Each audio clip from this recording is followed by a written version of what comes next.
Vai bater um papo aqui com o Maurício Santoro, ele que é professor do Departamento de Relações Internacionais da UERJ, ele já está aqui para poder falar conosco.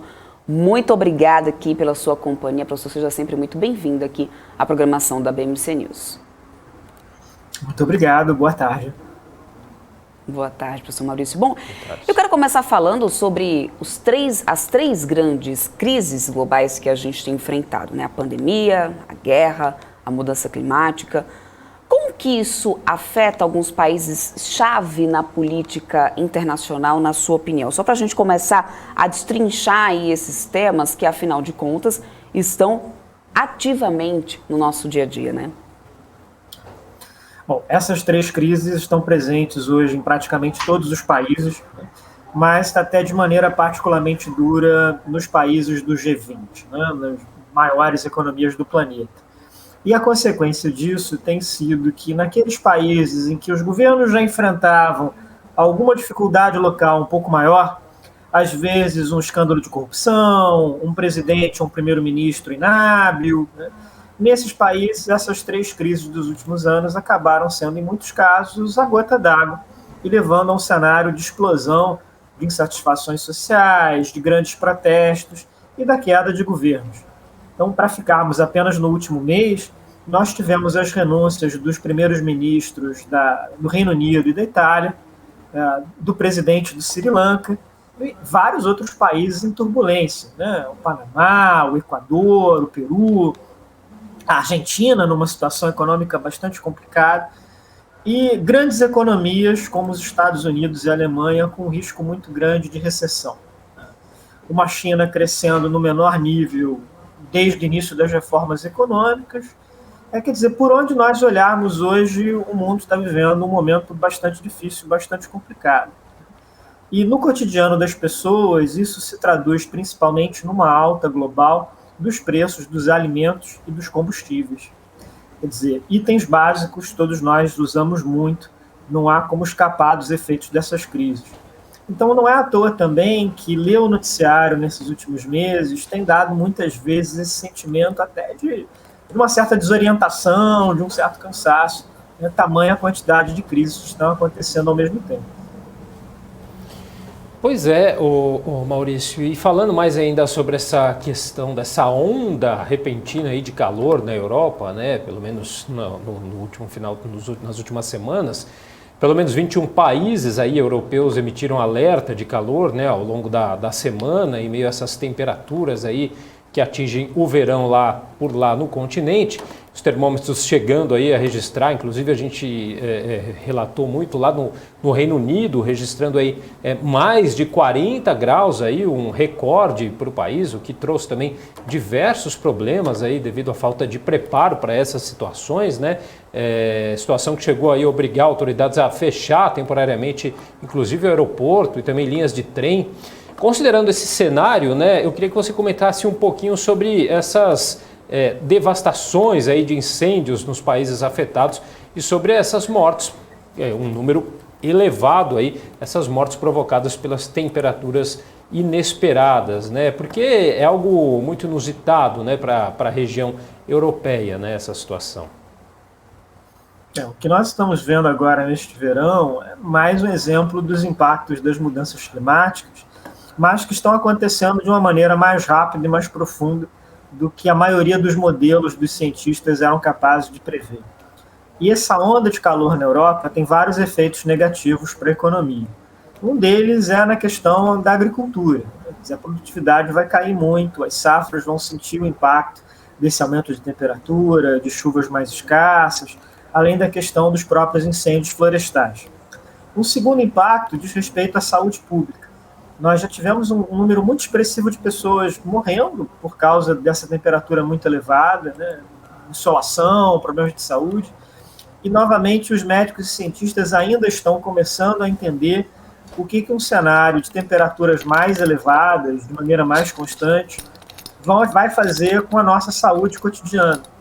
E as primeiras estimativas não são boas, né? Isso vai aumentar muito uma série de problemas de saúde. E o terceiro impacto é como esse calor impacta na infraestrutura. Você mencionou essa questão dos aeroportos, né? Eles não estão preparados para lidar com isso. Tem uma questão também das próprias condições de habitação. Na Europa, em geral, são edifícios, casas feitos para reter o calor. Então, quando você tem 40 graus no Reino Unido, né, com a temperatura inédita, por lá, isso é potencializado também por uma arquitetura que não está preparada para isso, que foi feita para um outro cenário. E o que vai acontecer também em termos da vida natural europeia, por exemplo, esse aumento muito grande na temperatura da água do mar Mediterrâneo, você está levando a um problema ali de morte de várias espécies, de perturbação do ciclo natural de várias espécies. Então, é um cenário muito ruim em vários aspectos. Se a gente olhar, por exemplo, o caso brasileiro, o impacto do aquecimento global aqui no Brasil tem sido, sobretudo, o de secas mais frequentes e mais intensas, o que traz, já de maneira muito intensa, um problema para o agronegócio brasileiro, com toda a importância que esse setor tem para a economia do nosso país. Uhum. Agora, em relação às implicações políticas, né, dessa crise climática, a gente poderia comentar um pouco, professor, sobre os repasses monetários feitos por Biden para tentar conter os impactos desse calor aí desenfreado? Lembrando que, inclusive, essa crise climática está acontecendo justamente quando os países dessa região já estão sofrendo fortes impactos relacionados à guerra da Ucrânia, né? Exatamente. E a própria pandemia também. A pandemia tem uma certa relação também com a questão climática, porque uma das causas dela é a urbanização crescente, né, o avanço das cidades no habitat natural de várias espécies. Então não é à toa que uma boa parte das zoonoses, né, dessas doenças originárias de animais, tem vindo da China, da África, do Oriente Médio, de regiões que estão passando por um processo de urbanização muito grande, crescente. Agora, o que acontece em termos da reação política ao clima? Dependendo do país, dependendo da região, há um consenso maior ou menor sobre o impacto da mudança climática e sobre a necessidade de políticas públicas para reagir a isso. Na Europa é relativamente consensual, tanto entre conservadores quanto entre progressistas e liberais. Nos Estados Unidos não é. Há uma divisão político-partidária muito grande, de um lado com o Partido Democrata, que está mais empenhado em responder a essas mudanças, e do outro do Partido Republicano, que tem muitas vezes, inclusive, rejeitado a ideia de que essas mudanças do clima estão acontecendo, ou de que elas são causadas pela ação humana. Então, o governo Biden tem uma ligeira maioria no Congresso americano, mas que é pequena, e que tem levado a dificuldades políticas muito grandes em aprovar esses pacotes de adaptação climática, de uma transição para uma economia verde. Em geral, o Biden tem conseguido muito menos do que aquilo que ele tinha prometido durante a campanha.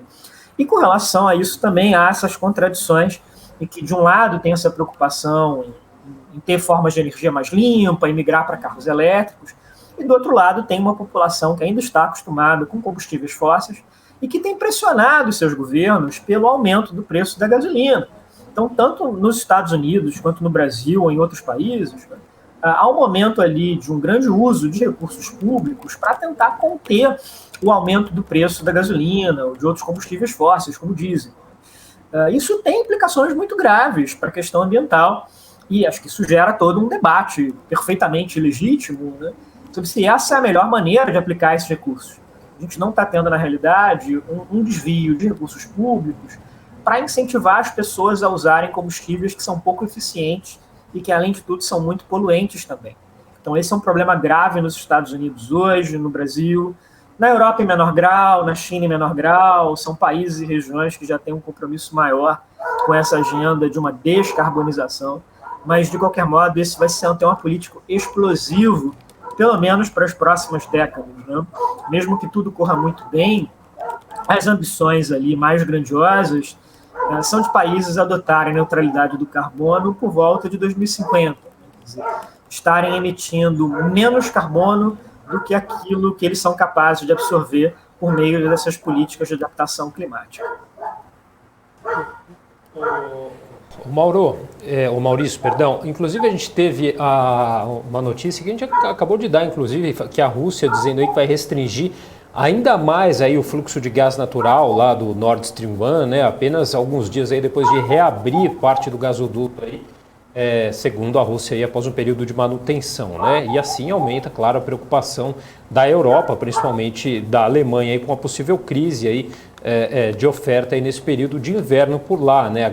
A Gazprom informou aí em um comunicado que vai cortar o fluxo lá no ramal da Alemanha para cerca de 20% aí da capacidade, já a partir da próxima quarta-feira. E diz o seguinte: mais uma turbina fundamental para o abastecimento entrará em manutenção e será retirada de serviço, segundo a empresa, o que não dá também muito para a gente confiar, né, na veracidade dessa informação devido a todas as questões envolvidas, né? Fato é que desde a quinta-feira passada esse ramal aí estava operando aí com 40% da capacidade. E a medida segue aí um aviso, inclusive também do presidente Putin, de que os fluxos aí do Nord Stream podem cair ainda mais aí, né, se o Ocidente não liberar peças de manutenção para o país. Como que você avalia, então, essa questão aí de abastecimento energético lá na Europa, hein? Bom, a grande importância da Rússia para a economia global é como uma fornecedora energética, né, de petróleo, gás natural e carvão. Então, é o principal instrumento que os russos têm para pressionar os governos da Europa em função de todos esses conflitos decorrentes da guerra da Ucrânia. Então, isso tem acontecido com esses boicotes ou com ameaças de redução, de corte. No curto prazo, provavelmente isso vai levar os europeus a adotarem alguns combustíveis extremamente poluentes, como o carvão, por exemplo, que é aquilo que eles podem fazer num cenário de emergência como esse. No médio prazo, pode impulsionar a busca por parte dos governos europeus de alternativas ao gás natural e ao petróleo da Rússia. Mas isso vai demorar algum tempo, né? Isso são coisas para pensar num horizonte de muitos anos. Então, por exemplo, no caso da Alemanha, há toda uma discussão agora sobre reativar o programa nuclear, voltar a investir em energia nuclear, que poderia ser uma alternativa a toda essa dependência dos hidrocarbonetos. Mas nesse cenário emergencial da guerra, realmente o que os europeus vão ter que fazer é de procurar outras alternativas, né? Talvez, por exemplo, países do Oriente Médio, como o Catar, ou até de recorrer ao carvão, essas formas ainda mais poluentes do que o gás natural. Mas é um lembrete também, né, de como o mundo é dependente dessas commodities, que com muita frequência são produzidas em países muito instáveis politicamente, ou países que têm uma relação ruim do ponto de vista diplomático com as potências ocidentais. E os russos têm usado também o petróleo como uma maneira de tentar conquistar aliados dentro desse cenário de sanções internacionais. Então, para países como a China e como a Índia, né, que não apoiam sanções, a Rússia tem vendido petróleo com desconto. Isso gerou, inclusive, problemas para o Brasil. O Brasil está exportando menos petróleo para a China, menos petróleo para a Índia, por causa dessa concorrência russa. Para os chineses, as exportações brasileiras de petróleo caíram em torno de 1/3, e para os indianos caíram pela metade. Então, é um cenário geopolítico, né, em que o comportamento dos estados, em que esses conflitos da guerra influem sobre o mercado, influem sobre essa lógica da oferta e da procura, e muitas vezes trazendo problemas para o Brasil. Mesmo nós estando tão distantes do que são os objetivos dessa guerra, do que é a realidade da Rússia e da Ucrânia, mas ainda assim ela tem esse impacto sobre nós. Uhum. Agora, indo para a Itália, né? O presidente da Itália, o Sergio Mattarella, ele dissolveu o parlamento italiano, abrindo inclusive caminho já para uma nova eleição, né? Uma eleição antecipada.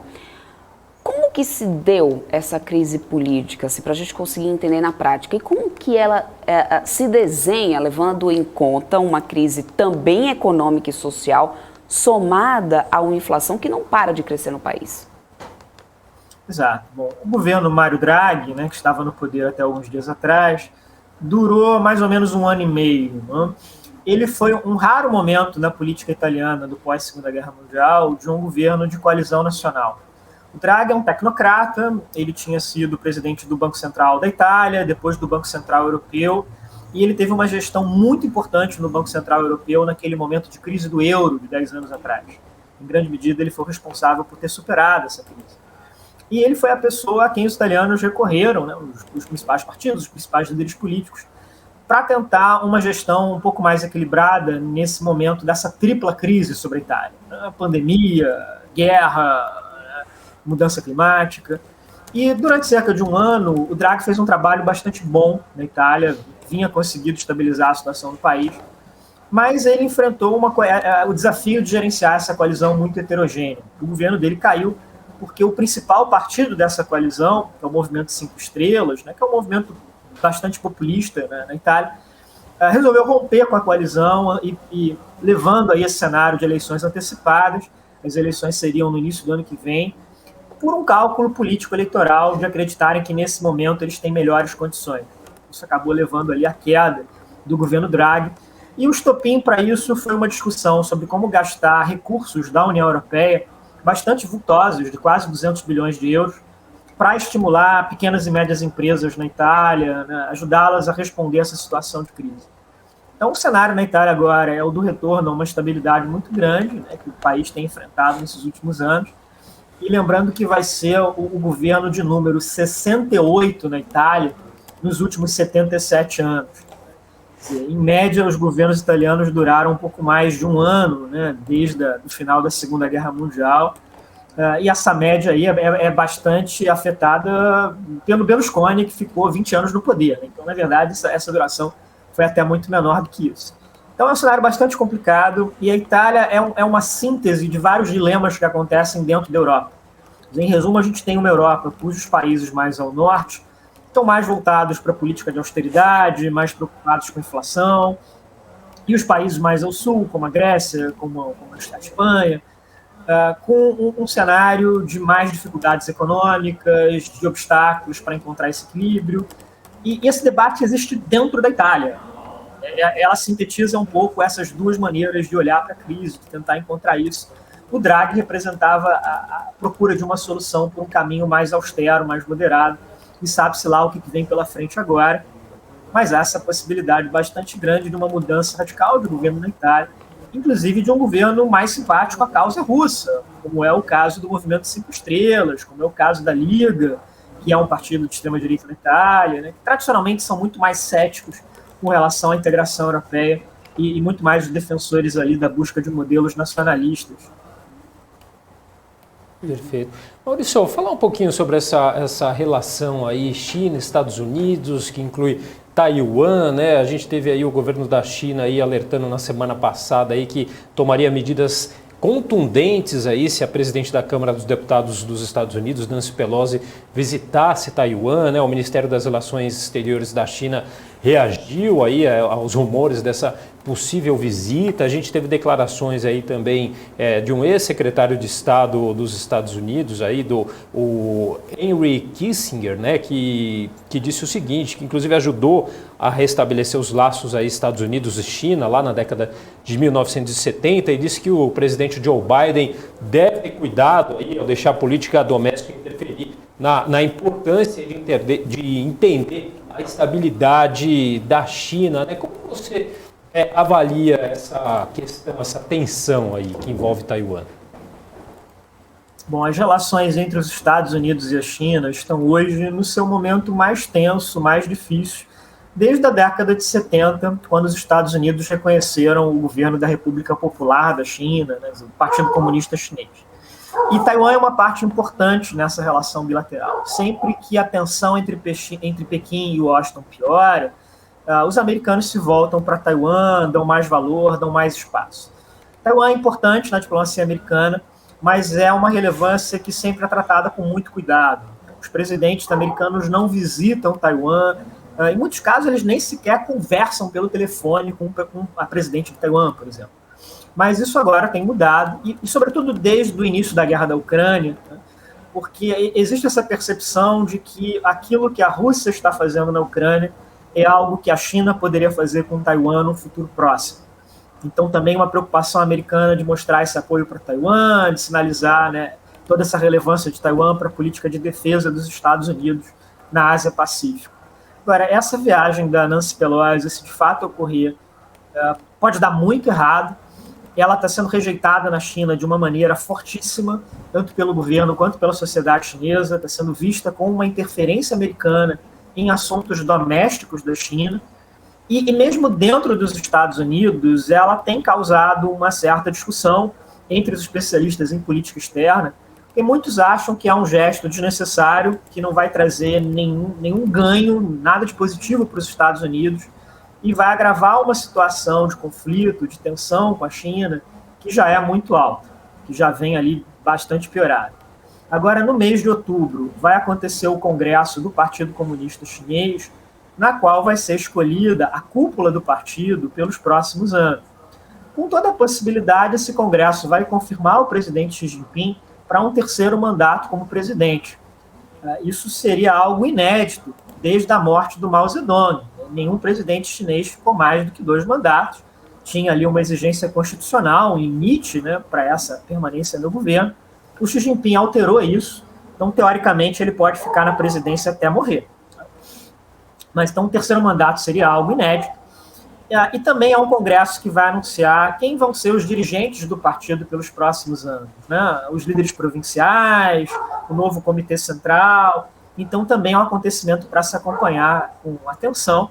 E é claro que se esse congresso acontecer num contexto de uma escalada de tensões entre a China e os Estados Unidos, isso vai fortalecer muito um discurso nacionalista linha dura na China. Todos esses políticos do Partido Comunista vão tentar se apresentar como os grandes campeões da China nos embates contra os Estados Unidos. Uhum.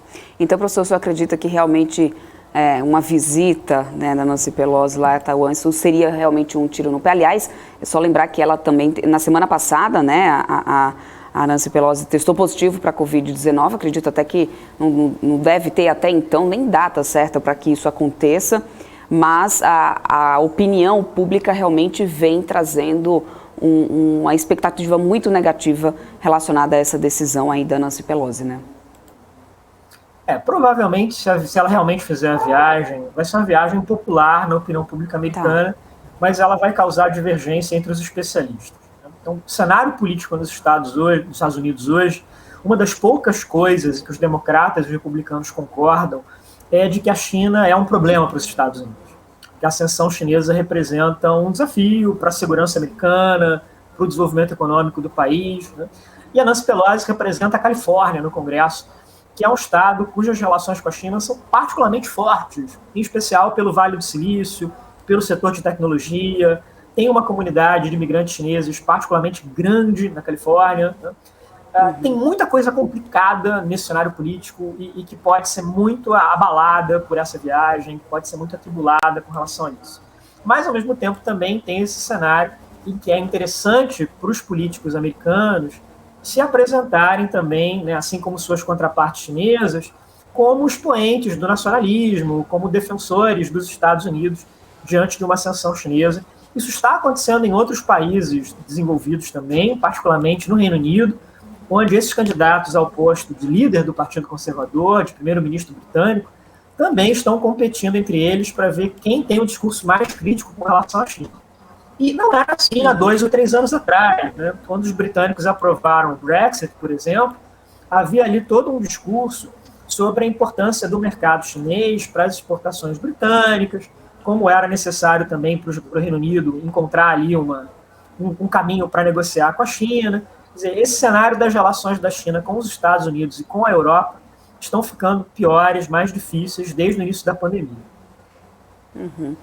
Só para finalizar, professor, não era nem ali uma pauta combinada aqui entre a gente, mas já que a gente está falando de Estados Unidos, na semana passada o presidente Jair Bolsonaro comentou que a relação, né, do Brasil para os Estados Unidos estaria voltando a uma normalidade. Primeiro ele deu a declaração ali dizendo que com a Rússia, né, essa relação realmente é excelente, mas com os Estados Unidos estaria voltando a uma normalidade. Como especialista, como que o senhor avalia essa nossa postura diante, né, do mundo e desses países aí que são países chaves na economia global? Lembrando que tivemos encontro entre os dois presidentes Exato. recentemente, né? Bolsonaro e Biden. Sim, na Cúpula das Américas, né? Isso. Bom, o Brasil é um país que tem um diálogo político-econômico importante, tanto com a China quanto com os Estados Unidos e com a União Europeia. A maior parte das exportações brasileiras hoje, quase a maioria delas, está indo para a Ásia. Nos últimos anos, esse número tem sido 47%, 48%, com uma tendência de aumento. Mas os Estados Unidos são importantes, a União Europeia é importante, e o Brasil tem, até este momento, conseguido manter um bom nível de diálogo com todos esses países e regiões. Isso ficou mais difícil agora no governo Bolsonaro, pela questão do meio ambiente, pela questão do desmatamento da Amazônia. Mas é um cenário no qual o Brasil tem um potencial muito grande, né, para manter uma posição ali de respeito, de boas relações com todos eles. Agora, vai ser um desafio para qualquer governo brasileiro evitar ser uma vítima desse fogo cruzado entre China, Estados Unidos e União Europeia.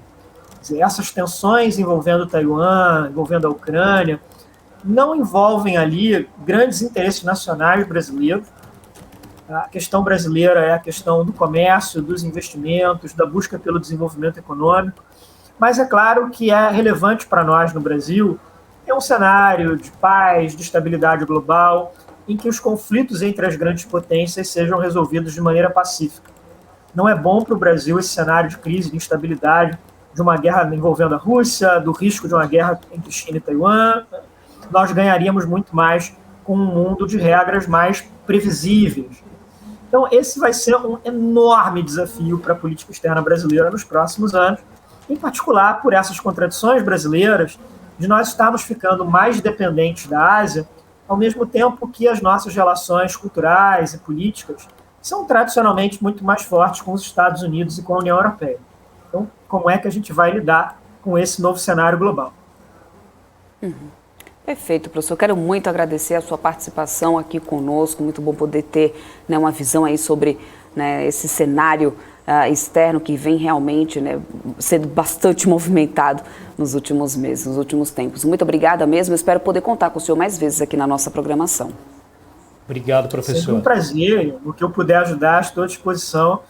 Sem dúvida, é um momento de grande estabilidade e, infelizmente, tudo leva a crer que ele vai permanecer assim durante algum tempo, né?